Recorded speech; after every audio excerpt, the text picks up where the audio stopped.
What's happening, guys? How we doing? I want to make a video today on 5 gym myths that I hear all the time that you likely still believe. Every single client I've had has come to me with this myth, and I've explained to them kind of how they're bollocks and you should stop believing them. And I kind of want to give you some of the best I've heard because you might still be believing them. And I want to give you a little bit of the rationale behind them so you can actually understand why they are myths and improve your training, your nutrition, your physique development as a result. So without further ado, let's get stuck in. Now the first one you hear all the time is cardio kills your gains. And by the way, I believed all of these myths back in the day. I'm now wiser. I understand exactly why they are myths. So I'm going to give you a bit of rationale as to why you shouldn't listen to these and how you should kind of approach your training and physique development. So the first thing we always hear is cardio kills your gains, right? Now, even if I was in a surplus, I would still be doing cardio. Bear in mind, this is me right now who does 7 days of cardio, and it's safe to say it's not killing my gains. The reason we do cardio, right, is because of improved cardiovascular function. Very simply, you need around 120 to 150 minutes per week for overall heart health, and the reason why is simple: better fitness, better stamina, better cardiovascular function. But it also correlates to better actual physique development and muscle growth. Why? Because when we approach sets that are perhaps a little bit larger in volume, tending towards a 12 to 20 rep range, your cardiovascular system will be the limiting factor, regardless of how heavy the weight is. If you simply get out of breath because you can't lift the weight for 15, 16 reps, having poor cardiovascular function, poor fitness is actually going to limit your overall progress. So there is a massive benefit as to why we should be improving our cardiovascular function. And, if you likelihood is if you're into the gym, you're obviously doing it to look better, to kind of reach your full potential, but you're probably wanting to be healthier as well. So if you want to, if you want to be healthier, make sure you're actually focusing on cardio and improving your heart health as well, which is something I wish I did when I was younger. Not many people do it. Not to mention the psychological benefits. The amount of dopamine you release from cardio is honestly insane. You feel amazing.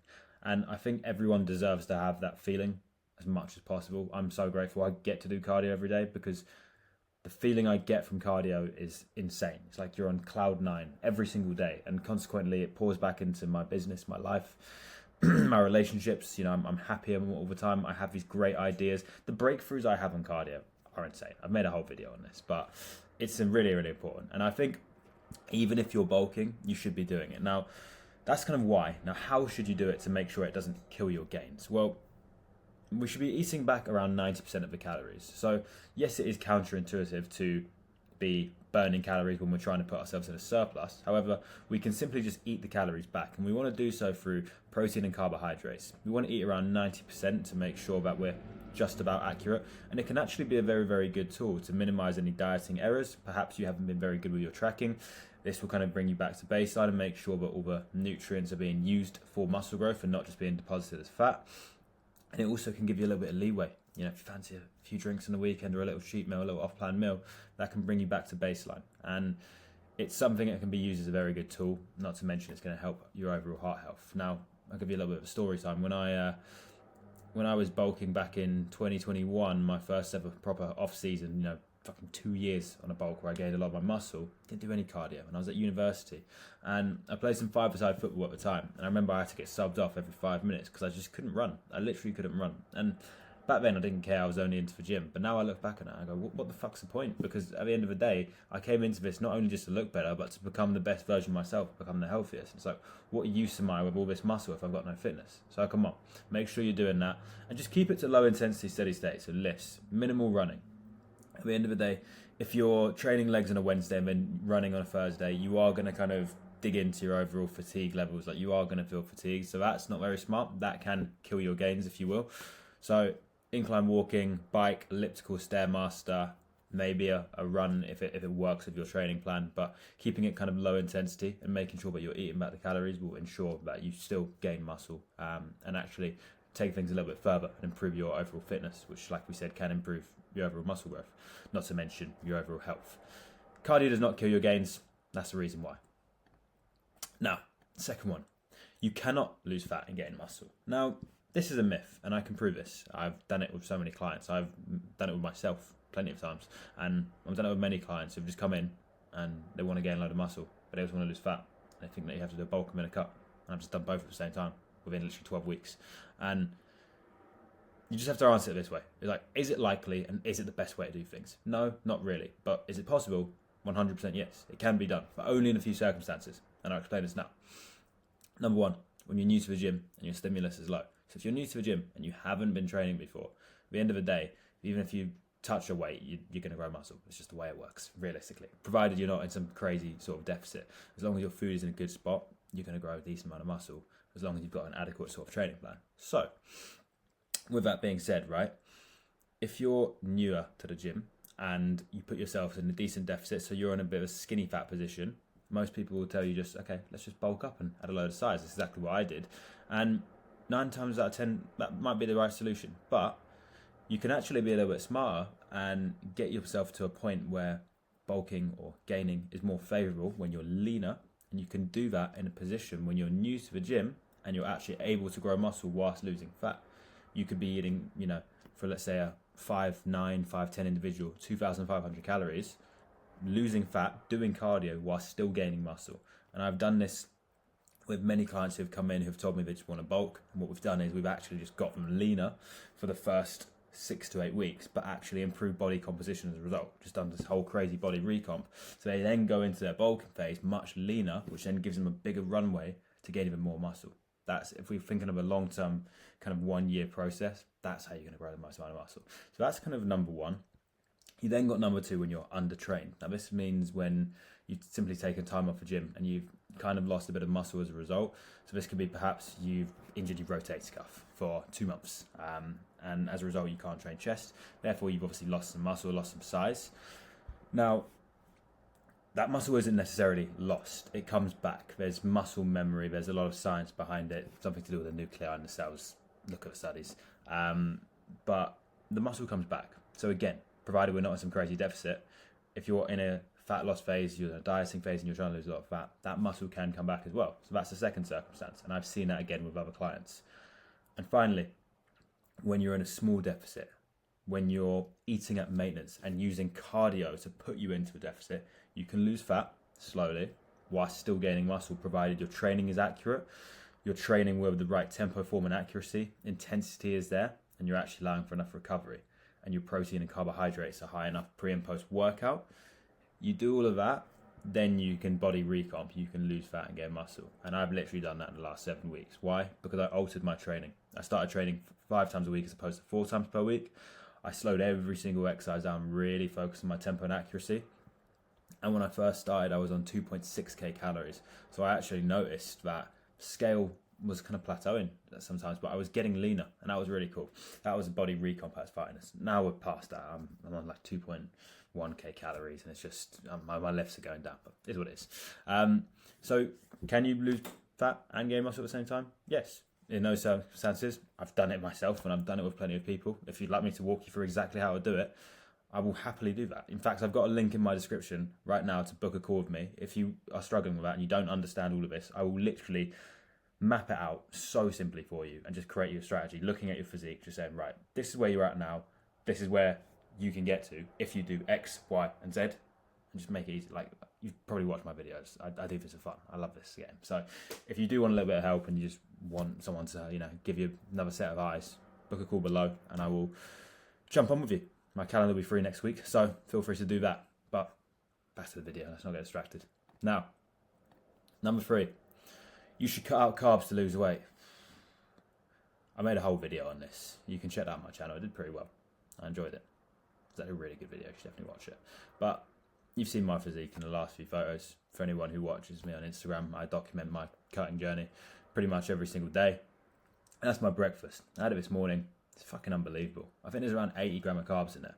My current macros are 320 grams of carbs on a training day and around 30 grams of fat. And I'm losing a lot of weight, probably around 0.9 to 1.5 kilo per week, perhaps too much weight. I've lost 7 kilo in the last 8 weeks, which is pretty mad. And I haven't cut a single carb. So, should you cut carbs to lose weight? Well, I didn't. And I don't think you need to. Why? Well, let's think about it. So, what do carbs do? They promote glycogen production and replenishment, which is scientifically proven to aid with recovery and also provide energy for training performance. So carbs essentially fuel your workouts and allow you to recover. Now, if you remove carbohydrates from your diet, well, you now have to rely on a different fat source for energy. Sorry, a fat source? Rely on a different source for energy. Now, there's only two other sources that you can rely on here, and those are fats or muscle. So, or actual, visceral fat on your body. But your body will go to fats, dietary fats that you consume first. Okay. Now, fats are an inferior source to carbohydrates. Why? They don't convert to glycogen as well. They're not designed to do so. That's not what they're for. A lot of people say, when I cut carbs, what happens is my body starts using fat for energy. No, when you're in a deficit, your body starts using fat for energy, whether you consume carbohydrates or not. And I think they literally get the words confused. There's like, your body taps into fat. No, it taps into fats, as in dietary fats, the ones you eat, because you ain't got anything else to use. So it now uses fats. And we've just proven that fats are a bit of an inferior energy source because carbohydrates were pretty much designed as a fuel for energy source. That's why people carb load prior to a marathon. That's why people carb load prior to workouts. That's why Chris Bumstead, who just won the Mr. Olympia, was eating 400 grams of carbs on his prep diet phase, and every other bodybuilder does. So please understand it's bollocks. It doesn't make any sense to me, and if you have any rationale on understanding why it does, please do let me know. It's just an overall myth that will lure you into thinking it's superior in losing weight, because you basically just drop a load of water weight and you see 4 kilo come off a scale in the first week and you're like, wow, this is crazy. But then it's just normal after that. You just dropped water. And the only little caveat now is your energy levels are inconsistent because you don't have enough proper fuel sources. You don't have glycogen coming in to fuel your workouts. You just have fat. So, and bear in mind, I've done this. Like I've done the whole no carb thing. It's bullshit. You just feel terrible all day. And it's just like, it's not a better way. In fact, it's probably a worse way. Why? Because if your workouts are less intense because you are less fueled, you have less energy, you're going to burn less calories. Therefore, you're going to lose weight at a faster rate. You might not even be able to do your cardio and your training session to the right intensity. So yeah, you burn less calories, and it's probably a worse way, in my opinion. Any reasoning, any argument about that, please drop it in the comments. I'm very interested, but honestly, I would not do it. And I'd keep your macronutrients balanced by the book. 1 to 1.2 gram of protein per pound. 20 to 30% of your total calories should be fats, and the remainder should be carbohydrates to allow for performance. Spiking your carbohydrate pre and post workout to promote insulin production, which then converts into glycogen, allowing you to train hard, retain muscle, which means if you're losing weight, the only thing you could possibly be losing is, you guessed it, fat. Don't cut out carbs. Also, lovely breakfast. Look at those strawberries. Oats. Unbelievable. All right. Number 4. I lose muscle if I take 1 or 2 weeks off. I hear this all the time. Every client is like, I'm going on holiday for a couple of weeks. Am I going to lose muscle? First off, I always say, right, there's a gym wherever you go in the world, so no excuses. But even so, let's just say you go to a desert and there's no gym there for whatever reason. Will you lose muscle after 1 to 2 weeks? Chances are no. Like, you're not going to see muscle loss, provided you're not like starving in the desert and you've got access to food. If you can have a decent amount of protein and carbohydrates, and you're eating above 2.45k calories, which chances are you are if you're on holiday, you're not going to be putting yourself in a crazy deficit. The only way you could lose muscle in 1 to 2 weeks, right, is if your body didn't have enough food and it was just tapping into muscle for energy, which can be likely if you're not eating enough. That could happen, but like in terms of just not training, all you're going to see is just less progress in terms of like your weights. And perhaps, obviously, a lesser sense of fullness. That's completely normal. That's just glycogen depleting from your muscles. That kind of hardness that you have, that will go, but it will just come back after 2 sessions of lifting weight. You can get it from, retain it from doing press-ups every day. Are you going to lose actual muscle mass? No. Maybe it looks like you've lost muscle mass, but it's very hard to lose muscle mass. It takes about a month or so of not training. You'd have to be injured for a month. You'd have to just stop training for a month to start losing muscle. And even so, just as I spoke about in point number 2, it comes back. So don't stress too much, but just try and make a habit of, even if you are it depends on how serious you are, right? I guarantee if you're watching this video, you are pretty serious. Whenever I go on holiday, I'm always in a gym. Maybe it's because of my job, but hotels have gyms. You can do. You don't be looking to increase your workouts like crazy, but you can definitely get a decent session in, and realize you're not going to lose much muscle unless you're in a severe deficit. We take a month off, right? And number 5, I hear this one a lot. You can reduce fat from certain areas. For example, your abdomen, your stomach. You can, mate. I saw an ad the other day. It was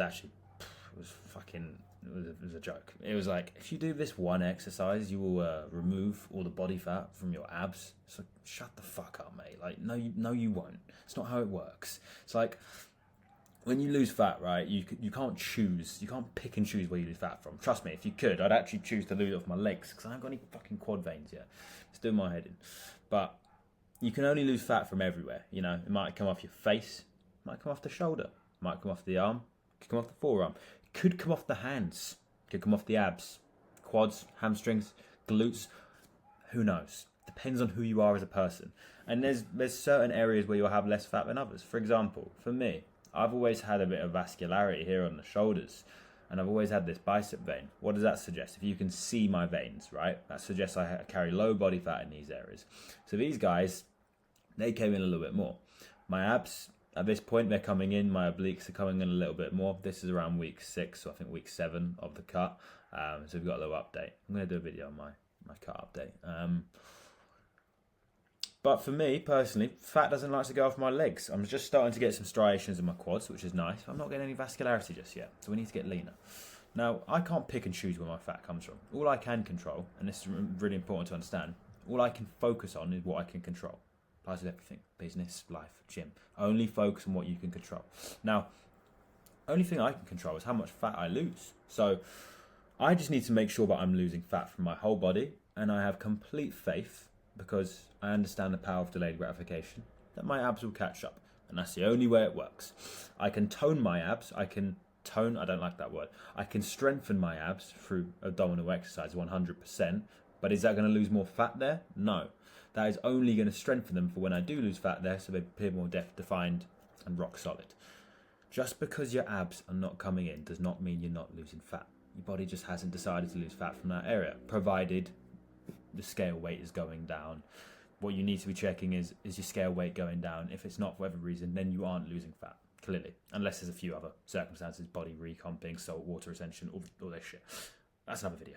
But if you are dropping weight and you are getting leaner in certain areas, for example, vascularity is coming through the forearm and you're not seeing it on your abs, don't stress, it will catch up. Eventually, if you lose enough fat, where like your body has to choose somewhere else to lose the fat from, and it really just depends on who you are. So is it a good tool to just look at your abdomen and use that as an indicator whether you're making good progress or not? Can be, depending on where you're at. I definitely look at my abs every single week and say, right, well, obliques have come in a little bit more, and I see progress there, but perhaps that's just me. Is it an accurate tool? No. It's useful, but you can't pick and choose where you lose fat from. So I have to look at all the data. I have to look at, right, is my scale going down? Am I seeing more vascularity in other areas? I look at my back. Have my hips come in? Have I lost fat on the back? The back's actually a very, very good indicator. You carry quite a lot of adipose tissue, but fat on your back. So that can be a very, very good indicator. Why we take front, side, and back pics. And just monitor your scales and physique accordingly. Realize you can't reduce fat from certain areas, and if you understand this, you will be in a much better spot. It's what I do for my clients. I make sure, and I tell them, I say, just because your abs aren't coming in, mate, don't worry. Like we've lost 1.2 kg off the scales. Your protein's high enough, and your training's in a good spot. Your lifts are going up, so that suggests you're potentially gaining, if not retaining muscle, and we're losing weight. So if we're retaining muscle and we're losing weight, well, what are we losing? Fat, obviously fat. So that's what I would say to that myth. And those are the kind of 5 myths I hear all the time. If that's helped you, drop us a like. That'd be appreciated. But yeah, if that helped, let us know. Let us know if you have any questions on that at all. I wanted to keep that nice and useful, and just figured it would be a nice video to debunk some myths. We hear too many of them, and I thought I'd come on and be nice and authentic, be real with you, and just let you know the kind of rationale. I feel like I've explained it pretty well. But if you are confused, just drop a comment. And if you do want some more help, if you're just fucking spinning your wheels, spinning your gears, and you're just really, really stuck and you don't know how to get lean, book a call with me, honestly. Free of charge. It's in the comments. Just book a call with me and you will see when I'm available, Monday through Friday. I'm going away next week. It's maybe Monday through Thursday. Monday through Thursday. And you can have a chat with myself and I will literally just give you a free strategy on exactly how to develop your physique and potentially show you what is capable if you work hard enough. That's kind of what I can do for you. But other than that, boys, it's been an absolute pleasure. It's very sunny over here, so I'm going to head to the gym, grab a Monster. 2 p.m, a little bit late, but enough of that. You spent 20 minutes with me, so I'll leave you to it. Guys, been an absolute pleasure. I'm back on the daily videos. I'll catch you tomorrow. All the best.